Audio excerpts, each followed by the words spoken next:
Bismillahirrahmanirrahim. Assalamualaikum warahmatullahi wabarakatuh.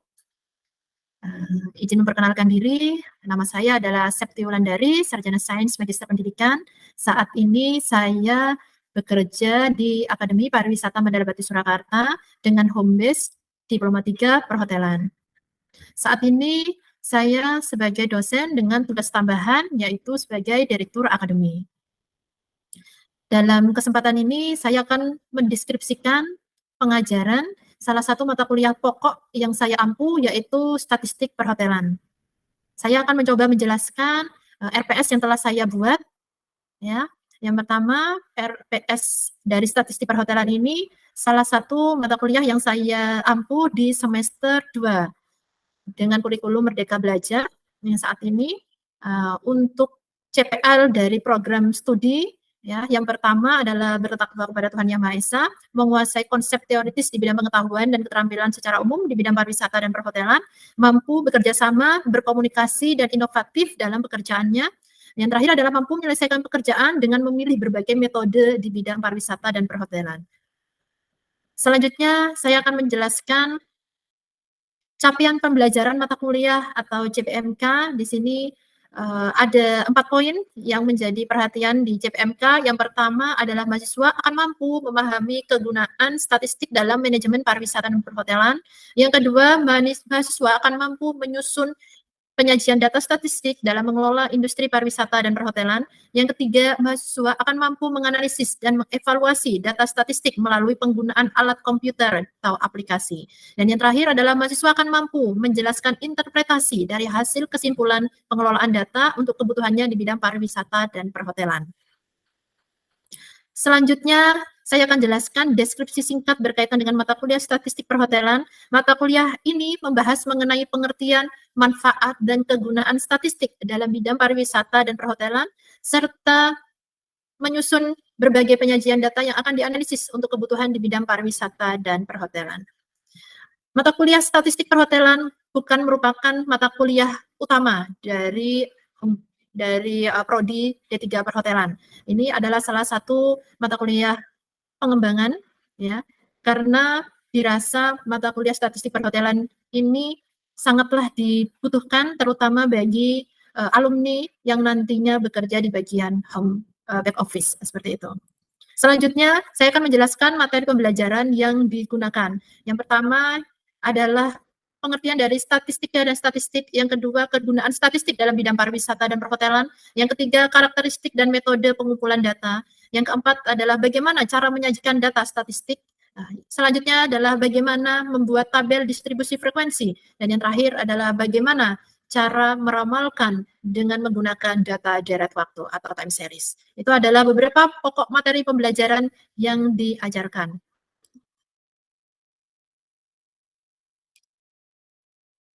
Sedangkan kemampuan akhir yang diharapkan untuk mahasiswa adalah mampu menggunakan alat bantu statistik dalam pengelolaan di bidang pariwisata dan perhotelan. Itu adalah kemampuan akhir yang diharapkan ketika mahasiswa menyelesaikan statistik perhotelannya, seperti itu. Selanjutnya pustaka yang saya gunakan ada 2 pustaka utama dan juga pendukung ya, di mana pustaka untuk utamanya terdiri dari 5 buku utama yang menjadi pegangan mahasiswa, antara lain yaitu dengan judul Pengantar Statistika Pariwisata Deskriptif, ada Statistika Hospitality dan Statistika untuk Penelitian. Dan sedangkan pustaka pendukungnya terdapat buku referensi yang merupakan hasil dari penelitian saya yang sudah dibukukan dan ber-ISBN. Untuk publikasinya diedarkannya hanya kalangan terbatas, yaitu di institusi kami saja. Lalu ada juga buku pendukung yaitu modul praktik SPSS. Adapun untuk media pembelajarannya, kita ada menggunakan hardware dan juga software. Hardware-nya berupa laptop atau komputer, sedangkan software-nya kita pasti menggunakan Microsoft Office, internet, Google, dan SPSS itu sendiri. Untuk indikator penilaian sesuai dengan sub CPMK, yaitu kemampuan akhir yang diharapkan. Kriteria dan bentuk penilaian, pedoman perskoran marking scheme. Untuk kriteria yang saya gunakan dalam mengajar atau mengampu statistik perhotelan ini. Ya, untuk bentuk penilaiannya ada non-tes dan juga tes. Non-tes dilakukan dengan melakukan presentasi dan juga project based learning. Untuk tesnya adalah menggunakan tes tertulis. Ya. Selanjutnya akan saya jelaskan bagaimana bentuk metode pembelajaran serta penugasan dalam estimasi waktunya. Bentuknya untuk pembelajaran adalah dengan cara kuliah atau ceramah, ada diskusi, ada tutorial, ada praktik, dan presentasi. Sebelumnya, ketika 2 tahun kemarin terjadi pandemi, pembelajarannya bentuknya secara hibrid, online dan juga offline, seperti itu. Namun untuk offline memang dibatasi pada saat itu, ya, hanya tertentu saja, hanya untuk praktik, seperti itu. Walaupun praktik juga menggunakan SPSS atau alat komputer masih bisa dengan menggunakan online. Itu selama pandemi. Alhamdulillah sejak tahun kemarin kita sudah mulai melakukan perkuliahan offline hampir 50% dan saat ini di tahun 2023 sudah 100% kita melakukan perkuliahan secara offline. Ini kita gunakan menjadi salah satu bentuk untuk agar pengawasan, ya, pencapaian atau CPL-nya secara offline lebih efektif dibandingkan secara online. Untuk metode pembelajaran paling banyak kita menggunakan cooperative learning. Ya, untuk saya ada diskusi juga, jadi tidak satu arah. Untuk perkuliahan ini terjadi dua arah. Ya. Sedangkan untuk penugasan ini berbasis project based learning. Bagaimana cara mengumpulkan tugasnya? Saya menyediakan Google Form jika ada pertanyaan, lalu ada insight-nya, tinggal di-upload untuk mahasiswa karena mayoritas mahasiswa di sini sudah mengetahui dan tidak asing lagi dengan Google Form. Lalu kita juga menggunakan website, ya, yang di sini adalah website pribadi saya. Lalu waktu selama pandemi juga menggunakan Google Classroom seperti itu. Namun kita sudah tinggalkan untuk Google Classroom untuk sementara selama pandemi sudah tidak ada lagi seperti itu. Ya, untuk tatap muka satu SKS waktunya adalah 45 menit. Nah, mungkin itu sedikit gambaran dalam penugasan dalam bentuk metode pembelajaran maupun deskripsi secara keseluruhan dalam pengajaran saya di mata kuliah statistik perhotelan. Untuk selanjutnya akan ada cuplikan video pengajaran saya secara online, ya, di mata kuliah statistik perhotelan dengan tema adalah penyajian data. Silahkan menikmati.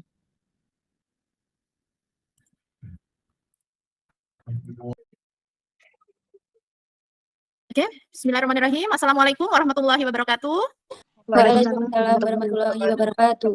Selamat pagi. Selamat pagi, Bu. Ya, sehat ya? Alhamdulillah. Alhamdulillah. Oke, jadi hari ini kita akan melakukan perkuliahan, ya, secara online, ya, untuk mata kuliah statistik perhotelan. Di sini nanti sudah memasuki perkuliahan di pertemuan ke-9, ya. Nanti kita akan bahas bersama, ya, ini sudah bergabung semuanya. Nanti selama perkuliahan mohon untuk on cam, ya. Oke, mungkin kita langsung saja, ya, untuk perkuliahannya untuk hari ini. Yang penting semuanya sehat ya ini, ya. Siap ya untuk kuliah, ya? Siap, Bu. Siap, Bu. Siap, oke. Karena ini kalau bulan puasa tapi tetap harus semangat. Siapa yang nggak puasa ini hari ini? Valentinus. Ya, Bu. Itu sudah siapa yang nggak puasa. Yang lainnya puasa? Puasa, Bu. Alhamdulillah. Baik, untuk karena buka puasanya juga masih lama, ya, untuk hari ini kita tetap semangat, ya. Oke, baik, mungkin saya izin untuk share screen, ya, untuk materi kita hari ini.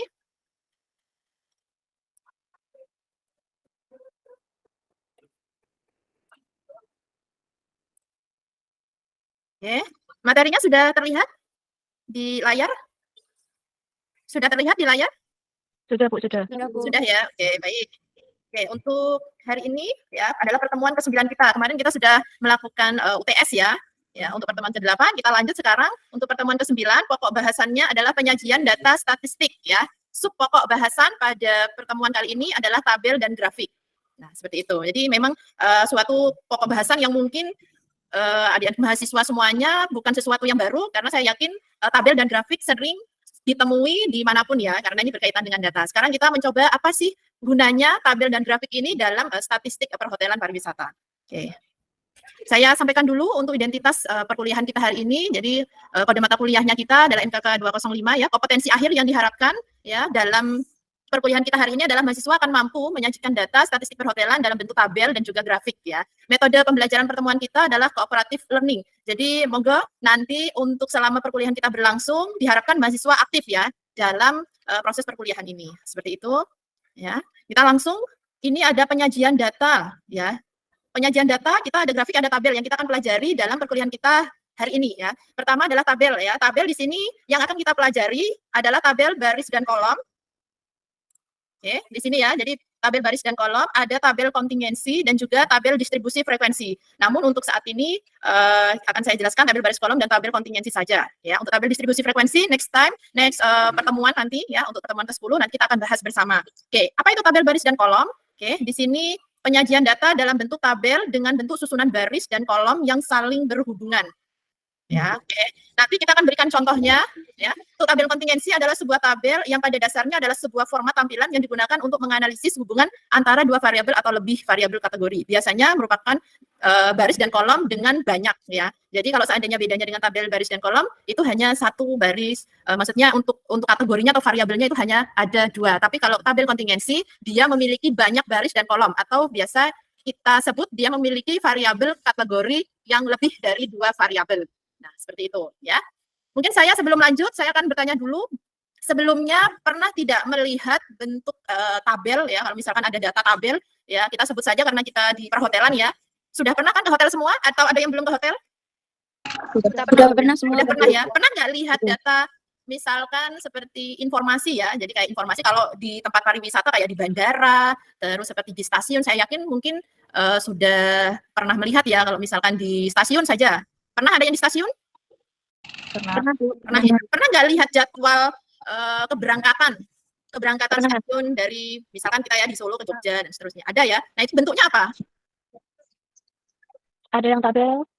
Oke, ada yang bentuk tabel ya? Oke, dengan macam-macam ya. Kalau yang di hotel, sudah pernah lihat belum?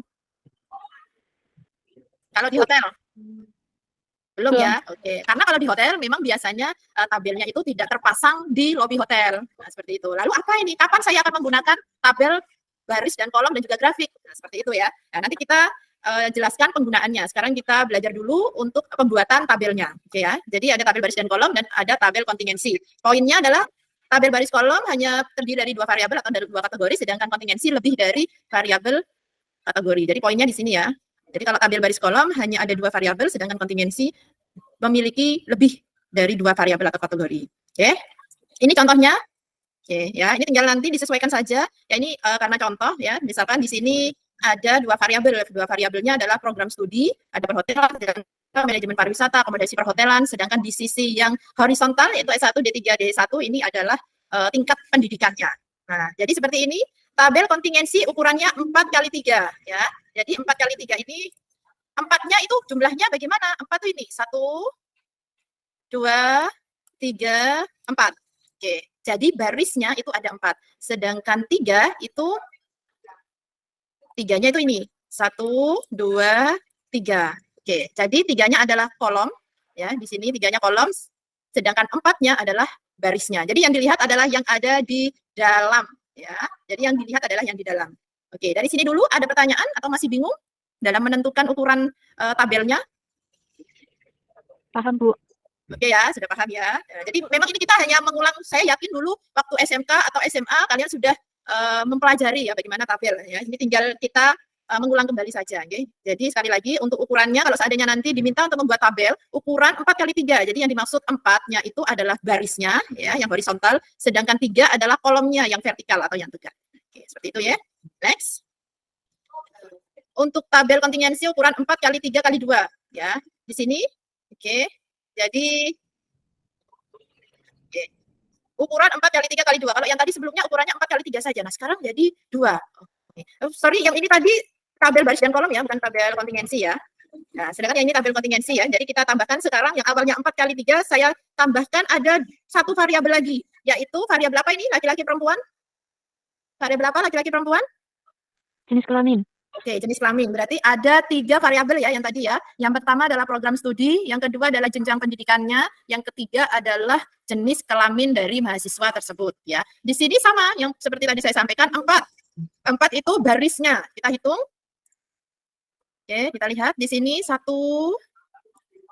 2, 3, 4.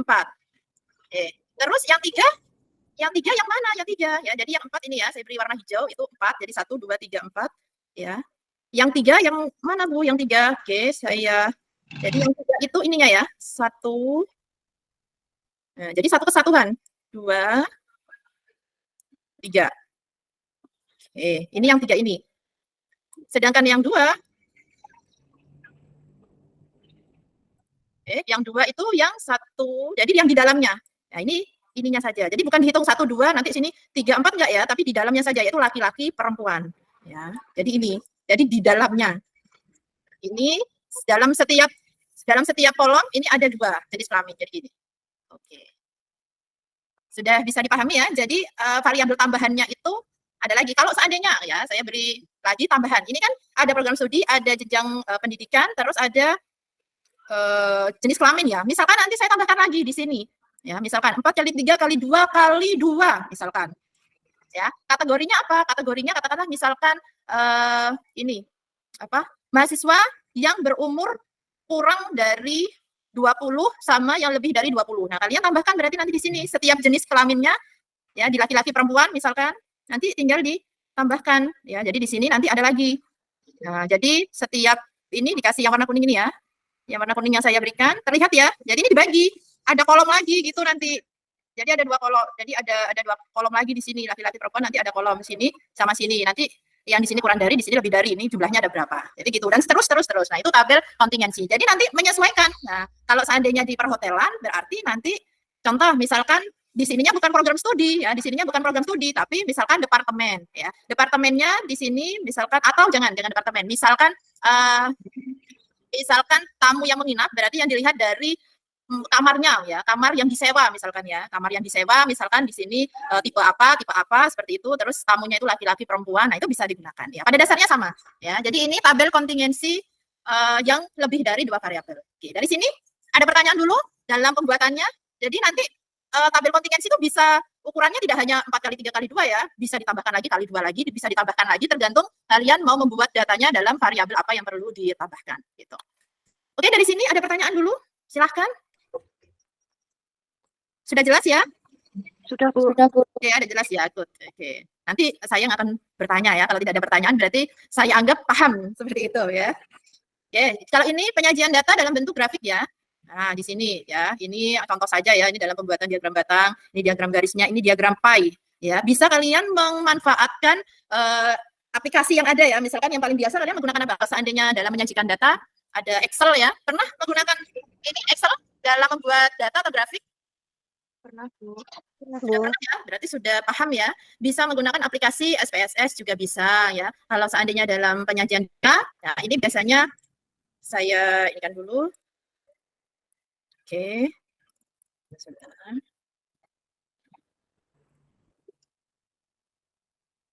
Oke, biasanya kalau di Excel ya. Oke, di Excel nanti bagi yang mungkin belum biasa menggunakan, ini contoh misalkan nanti kalau membuat yang misalkan ada data jumlah tamu yang ini ya, yang ada atau yang menginap misalkan, nanti tinggal dibuatkan, misalkan di sini ada 4345 tamu yang datang, 567 gitu ya. Misalkan ada 440 gitu, atau di sini misalkan jumlah tamu, judulnya tamu yang menginap, di sini misalkan ada bulan Januari, ada Februari, ada Maret, misalkan ya. Kita mau membuat ininya April, ada Mei ya. Misalkan. Di sini ada jumlahnya mungkin laki-laki, bentar. Misalkan di sini jumlahnya ya, oke, 450. Ini yang sederhana, nanti tinggal menyesuaikan saja, misalkan 560. Ya, kita ingin membuat, ya, tinggal ininya dimasukkan di insert ini ya, tinggal misalkan yang paling sering kita gunakan itu adalah diagram batang ya. Tinggal kita lihat-lihat saja di sini. Misalkan ini, oke. Misalkan di sini ya, ini ada 2 dimensi, ada 3 dimensi, jadi tinggal mengikuti saja. Misalkan saya buat yang seperti ini, ya, tinggal catnya ini diganti, ya, data tamu yang menginap misalkan. Oke, di sini kita bisa lihat, oh Januari, Februari, Maret, April, Mei. Berarti yang mengalami peningkatan terbesar di bulan apa berarti? Kalau dilihat dari sini, bisa dilihat ya. Oke, berarti tamu yang paling banyak menginap di bulan apa? Februari. Ya, Februari. Jadi kan lebih dalam kita melihat suatu data itu lebih enak dengan seperti ini saja, nah Januari 345 Februari ini, atau sudah dalam bentuk penyajian. Nah, lebih menarik ya. Nah, di sininya ya. Nah, ini nanti juga bisa dirubah-rubah. Misalkan kalian mau merubah jadi apa itu bisa di layout-nya atau insert-nya ya. Jadi bisa dirubah-rubah. Misalkan saya Bu mau pie. Oke. Misalkan kita buat pie. Nah, pie-nya seperti ini. Tinggal nanti disesuaikan. Pie-nya saya rubah seperti ini Bu. Oh, berarti data tamu yang menginap paling banyak itu di Februari dan juga di 24 ini tadi ini ya, di Mei. Nah, misalkan seperti itu. Nah, ini kan bisa macam-macam nanti, bisa bentuknya seperti ini, bisa seperti ini, tinggal nanti menyesuaikan. Nah, oke ini pie tadi. Terus kalau seandainya mau dirubah yang garis, oke garis, misalkan dibuat seperti ini garisnya. Ya, jadi bisa melihat semuanya. Nah, ini nanti menjadi salah satu alternatif ya dalam penyajian dengan menggunakan Excel atau nanti menggunakan aplikasi yang lainnya seperti itu. Oke. Kita ini lagi, kembali lagi. Jadi itu tadi yang penyajian data ya. Nah, ini bahannya contoh tadi bisa menggunakan aplikasi Excel. Oke. Oke, nah ini perkembangan wisata mancanegara dalam bentuk poster ya. Ini menjadi salah satu yang keluaran atau hasil publikasi yang memanfaatkan statistik. Ya, dalam satu poster ini kita bisa mengetahui banyak informasi yang ada. Ya. Ada informasi jumlah kunjungan wisatawan mancanegara, ada jumlah ini ya mengetahuinya kumulatif wisatawan mancanegara juga. Terus di sini kita bisa mengetahui kedatangan wisatawan mancanegara berdasarkan kebangsaannya. Terus ini ya dan banyak lagi. Jadi apa? Dalam satu poster ya ternyata kita bisa mengetahui lebih dari satu informasi. Nah, inilah salah satu kegunaan dari statistik ya. Nah, ini statistik yang bisa kita gunakan di bidang pariwisata. Sama dengan perhotelan, nanti misalkan kita ingin mengetahui jumlah tamu yang hadir, jumlah yang misalkan kayak misalkan ada event-event, nah dia eventnya apa yang paling banyak di bulan apa, nah itu bisa menjadi satu poster. Nah ini, jadi ternyata untuk penyajian data tidak hanya tabel dan grafik, ternyata bisa dalam bentuk apa ini? Ini kan termasuk penyajian data sebenarnya. Berarti apa? Inovasinya apa dalam penyajian data selain tabel dan grafik apa? Ini ada yang bisa menjawab? Siapa? Silakan. Berarti kalau dilihat dari poster ini, penyajian data tidak hanya dalam bentuk tabel dan grafik, tapi dalam bentuk apa lagi? Silahkan, yang mau menjawab apa? Diagram. Oke, Valentinus mau mencoba menjawab? Silahkan. Berarti apa? Yang bisa kita simpulkan dalam penyajian data tidak hanya tabel dan grafik, tapi bisa diperlihatkan atau disajikan dalam bentuk apa lagi? Kalau dilihat dari poster yang ada yang saya share ini, bisa apa? Silahkan. Selain tabel dan grafik, berarti menyajikan informasi atau data bisa dalam bentuk apa lagi? Pie. Siapa yang mau ini? Silahkan. Yang mau menjawab, mencoba menjawab. Namanya siapa? Silakan. Yang ada di poster ini, apa kesimpulannya? Apa yang bisa disimpulkan? Ternyata penyajian data tidak hanya tabel dan grafik, tapi ada apa lagi? Ada diagram. Oke, diagram. Siapa ini yang bicara? Verlingga, Bu. Ya, Verlingga. Silakan Verlingga, ada apa lagi?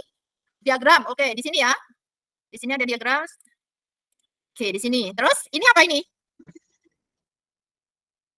Ini apa sebenarnya? Grafik.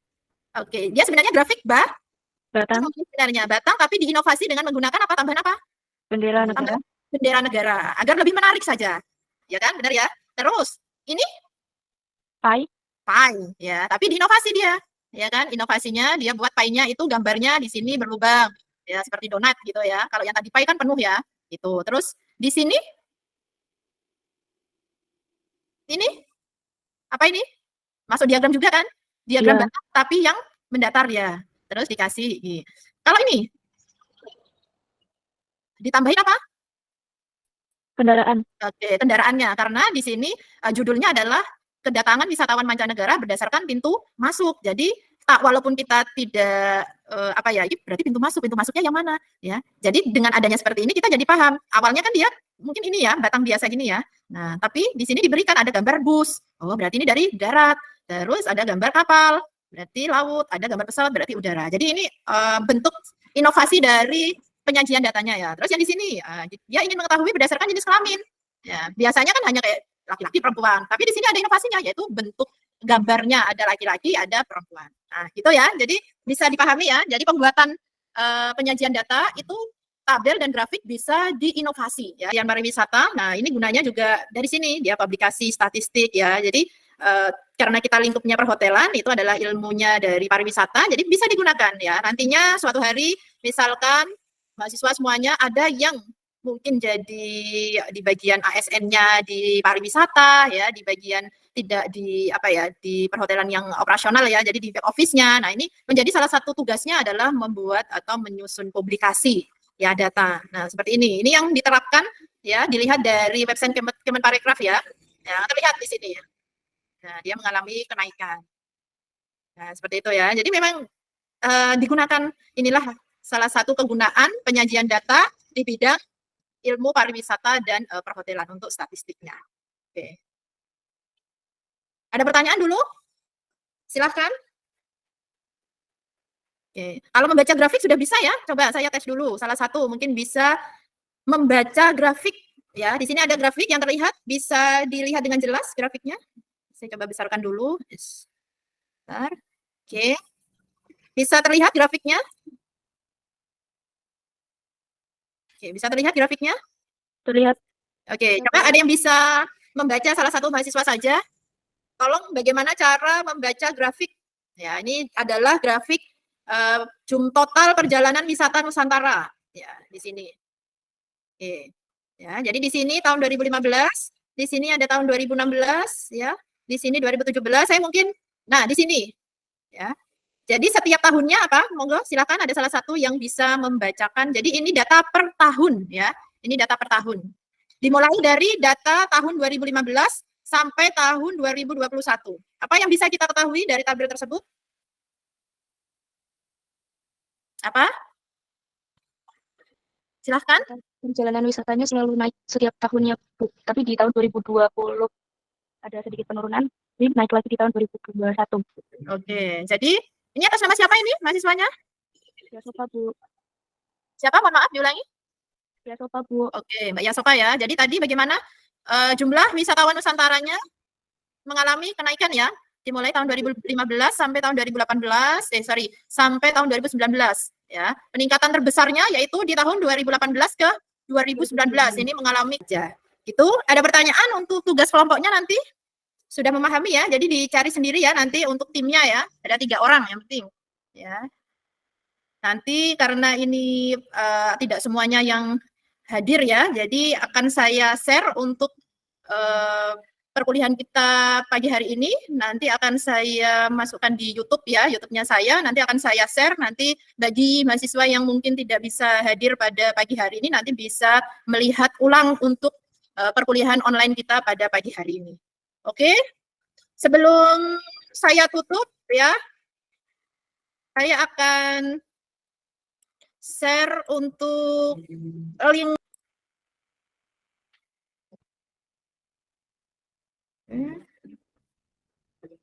Oke, baik. Benar ini tidak ada pertanyaan? Tidak ada ya? Untuk tugasnya juga sudah jelas ya? Tidak.